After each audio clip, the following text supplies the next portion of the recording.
નમસ્કાર ધોરણ 9 ના વહાલા વિદ્યાર્થી મિત્રો. આજે આપણે આ વિડિયો લેક્ચરની અંદર તમારું સંસ્કૃત વિષયનો પાઠ નંબર 5મો છે સુભાષિત વૈભવઃ એમનું સંપૂર્ણ સ્વાધ્યાય સોલ્યુશન આ વિડિયો લેક્ચરની અંદર આપણે જોવાના છીએ. તો ચાલો મિત્રો ચાલુ કરતા પહેલા એક નાનકડી વાત કરી દઉં. નીચે ડિસ્ક્રિપ્શન બોક્સની અંદર એક પ્લેલિસ્ટની લિંક આપેલી છે, ત્યાંથી તમે અન્ય વિષયના સોલ્યુશન પણ મેળવી શકો છો. તો પહેલા તો તમારે વિકલ્પમાંથી ઉત્તર આપવાના છે, જેમાં પહેલું ચલા ચલે સંસારે કહ નિશ્ચલમ, તો એમાં આવશે કીર્તિ. બીજું કે શાંતિમ ઈચ્છંતી, તેમાં આવશે સાધવાહ. ત્રીજું છે રાજાનઃ કેયઃ પશ્યંતી, તેમાં આવશે ચારેહ.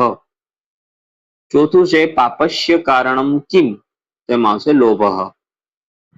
ત્યાર પછી છે તક્ષકસ્ય વિષમ કુત્ર ભવતી, તેમાં આવશે દંતે. એક વાક્યમાં સંસ્કૃત ભાષામાં ઉત્તર છે જડાય કી દેયમ, તો જડાય જ્ઞાનમ દેયમ. લોભાત કિમ પ્રભવતી, તો લોભાત ક્રોધઃ પ્રભવતી. વૃષિકસ્ય વિષમ કુત્ર ભવતી, તો વૃષિકસ્ય વિષમ તસ્ય પુચ્છ ભવતી. ત્રીજું ઉદાહરણ અનુસાર શબ્દ જે છે એનો પરિચય આપવાનો છે. ગુણાહ, તો ગુણ અકારાંત પુલિંગમ પ્રથમા સંબોધન અને બહુવચન. ત્યાર પછી મક્ષિકા, તો મક્ષિકા આકારાંત સ્ત્રીલિંગ પ્રથમા એકવચન. દરિદ્રાય, તો અકારાંત પુલિંગ ચતુર્થી એકવચન. લોકાત, તો એમાં અકારાંત પુલિંગ પંચમી એકવચન. ઉત્સવે, તો અકારાંત પુલિંગ સપ્તમી એકવચન. માતૃભાષામાં છે જેમાં પહેલું પાઠકના કેટલા ગુણો છે, તો પાઠકના 6 ગુણો. મધુરતા, અક્ષરોની અભિવ્યક્તિ, પદોનું વિભાજન, સારો સ્વર, ધીરજ અને લય.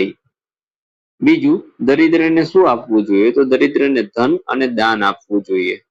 કવિ બાંધવ કોને માને છે, તો જે ઉત્સવ પ્રસંગમાં સંકટના સમયમાં દુષ્કાળ અથવા તો દુકાળ અને શત્રુઓ સાથેના યુદ્ધમાં રાજાના દરબારમાં અને સ્મશાનમાં આપણી સાથે ઊભો હોય તેને કવિ બાંધવ માને છે.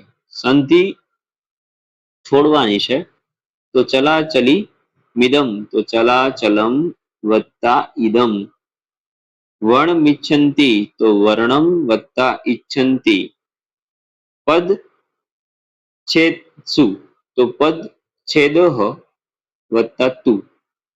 શ્લોક પૂર્તિ છે. ચલમ વિતમ ચલમ ચિતમ ચલે જીવિત યૌવને ચલા ચલત મિદમ સર્વ કીર્તિ રેવહિ ખેવહિ જીવતી.